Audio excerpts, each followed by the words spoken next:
The war goes on.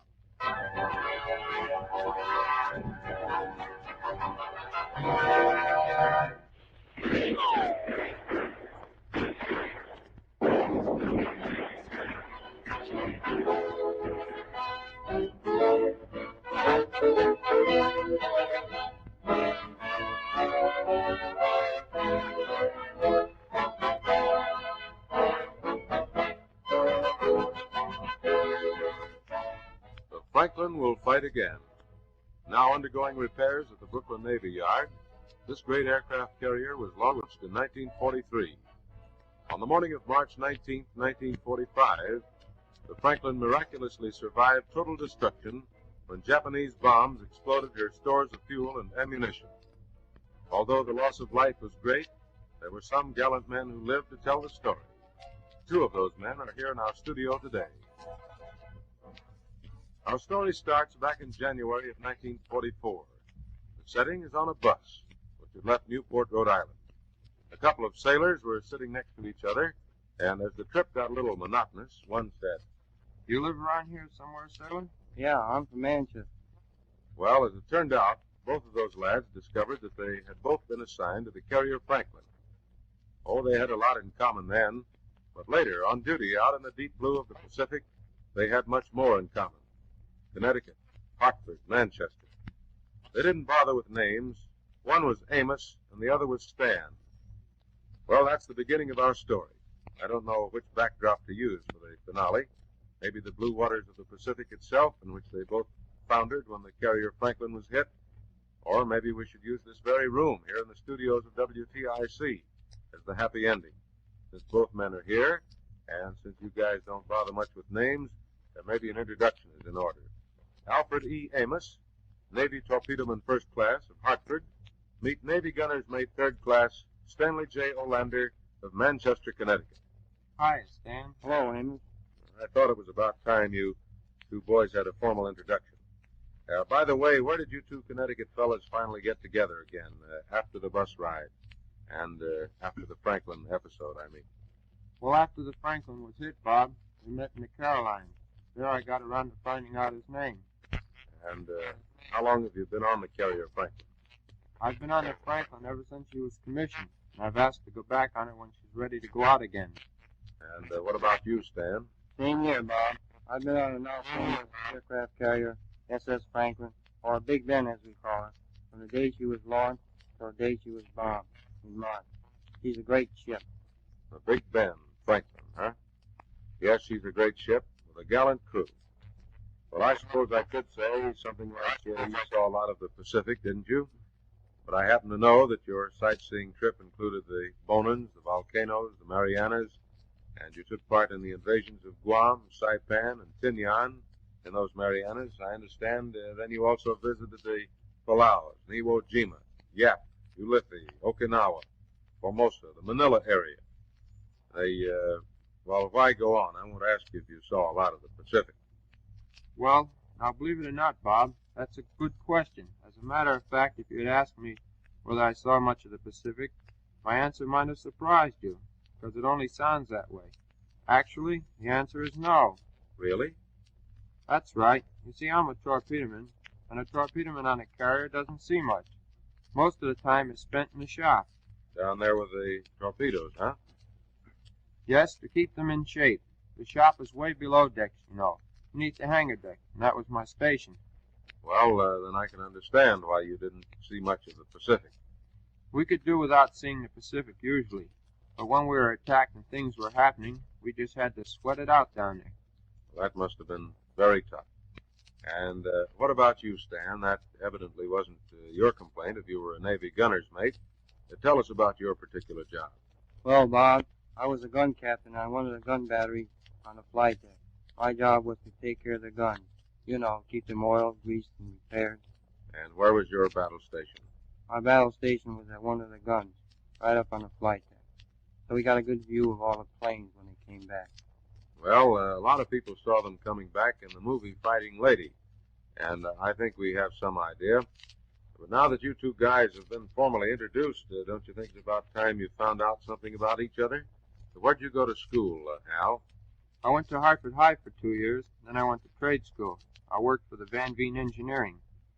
And are you married, Al? Yes, I married Shirley Miller of Hartford. And what about your family? My brother Howard is the chief My brother Howard is the chief My brother Howard is the chief My brother transport service in France. But say, Bob, how about asking Stan about his family? I'm sure he'd like to tell you something about that young namesake of his. Okay, what about that, Stan? Well, Bob, Amos is right. I'll have to tell you about that swell little guy of ours. You see, I saw my son, Skipper, for a short time a year ago. That was when the Franklin was hit before. Now Skipper's a year old. He walks all over the place and even talks. What a remarkable child. Don't you agree, Al? I sure do, Bob. Smart. Well, evidently he doesn't take after the old man. Well, there you were. Amos, Alfred Amos, Navy torpedoman first class, below decks in the shop. And there you were, Stan, gunner's mate third class, probably on deck or at your battle station, which was at one of the guns, I suppose. Now, we'd like to hear your two versions of just what happened on that never-to-be-forgotten day when the Franklin was hit. And what about that, Al? Well, Bob, on the morning of March 19th, we were taking cat naps in the shop. It was cooler there than in our sleeping compartment. Suddenly we heard a large explosion. Smoke poured down the ventilator system, so we had to leave. We immediately picked up our life jackets and started forward, but we had to turn around and go back. We dogged down the hatch and started. We dogged down the hatch and started. We dogged down the hatch and started. We dogged down the hatch and started. We dogged down the hatch and started aft. Then a concussion blew the lights out, and we made our way aft as far as possible to the fantail. There were so many people there that we couldn't move. Flames were roaring all around, and smoke was choking us. So there wasn't nothing left to do. And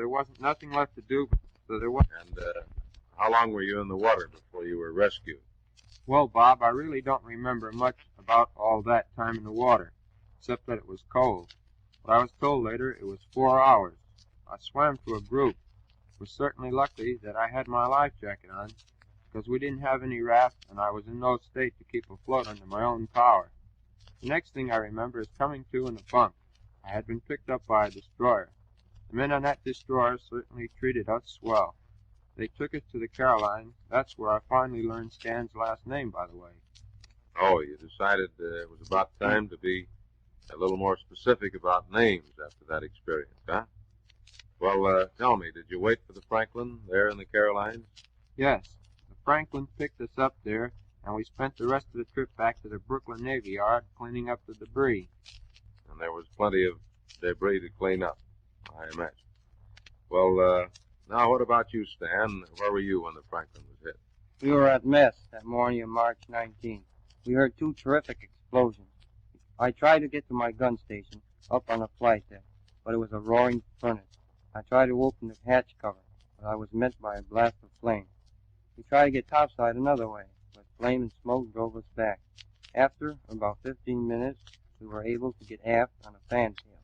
It was about 40 of us, and we were isolated. We didn't know what to do. We didn't want to leave our ship because we couldn't get to our stations, and we were no good to anyone where we were. There was ammunition all around the rail where we were standing, and we figured that there might be another explosion any minute. We figured right, too, because right then a blast knocked me down. I lost my baseball cap. You know, we all wear those to keep the sun out of our eyes. Yeah, and you were worried about your baseball cap, were you? Yes, it's funny, but I remember looking for my cap. And then I looked for the other men again. They had all disappeared. Well, I decided I better leave, and fast. I took a frog leap over the ammunition into the water 25 feet below. It knocked the wind out of me, but the cold water soon brought me to. I started to swim. I had a jacket on, not a life jacket, but a regular one, and it was heavy, so I got that on. I tried to get my shoes off, but I couldn't. After a while, I saw a raft, and oh boy, was I glad to see it. I'll bet that was a wonderful sight. And I presume you climbed aboard? Yes, Bob, and I was the first one on it. Soon it was full. Some men were clinging to the sides, but others never did reach it. And what happened then, Stan? Well, luckily for us, the Franklin kept moving away. She was out of control by then. It was 2 hours before we were able to attract the attention of destroyers. They took us aboard, took off our wet, cold clothes, wrapped us in warm Navy blankets, gave us hot drinks, put us to bed.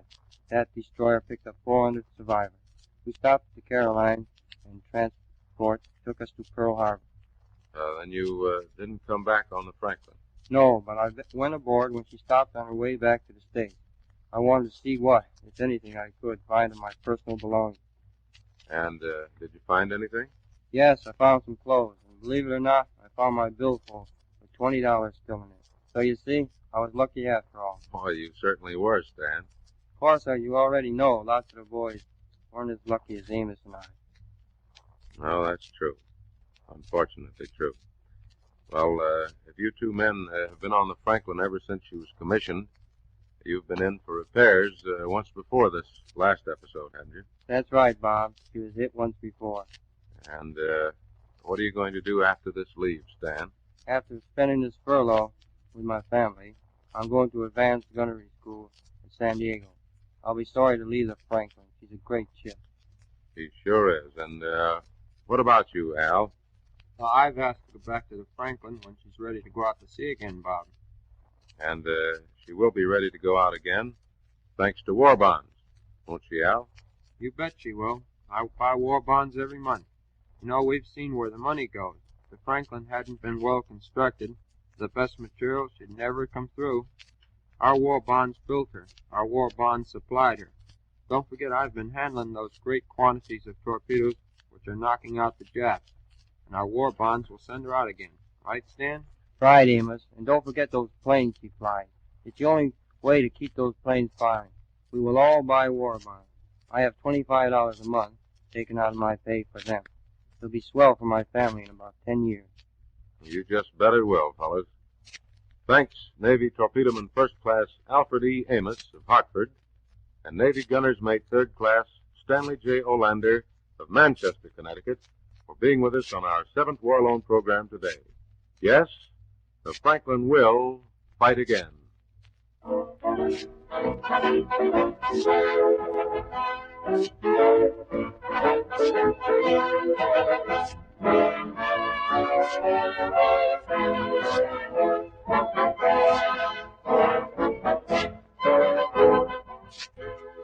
Fast, powerful PT boats have played a big part in the Pacific warfare.